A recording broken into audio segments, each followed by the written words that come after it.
One of our most important research projects in recent years is the structured anode. It has microscopically small structures that can change the electron paths, ensuring improved image quality by reducing unwanted extrafocal radiation that could smear the image. But how do we develop innovations like this? Our innovation process always starts with an idea, whether it's optimizing an existing X-ray tube or a completely new concept. Everyone in the team can contribute new ideas. We discuss each idea with the whole team first. A team member is then asked to simulate the idea on the computer to check whether it works in principle. We use various tools, for example, to perform thermal and electromagnetic simulations digitally. If the simulations are promising, we will develop a prototype. To do this, our designer creates a 3D model of the future X-ray tube.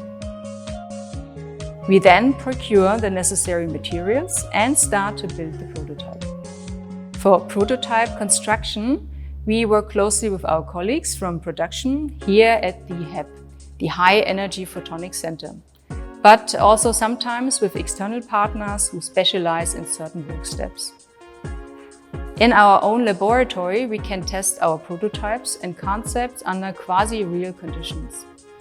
Our vacuum recipients allow us to test individual components, materials and processes, simulating a realistic X-ray tube environment. For example, we can test new cathodes and emitters, measure focus spots and different temperatures. We have nicknamed this vacuum recipient lunchbox or bread box, Brotdose in German, because it looks a bit like one. But in principle, it is a large X-ray tube which has a lid so that it can be opened for tests. In our in-house test center, the prototypes are then installed in real test devices, such as CT scanners, and subjected to long-term tests. For example, our prototypes with the structured anode were put through a service life test to prove that the structure remained intact even after 600,000 scan seconds. We usually need several iterations for all these steps.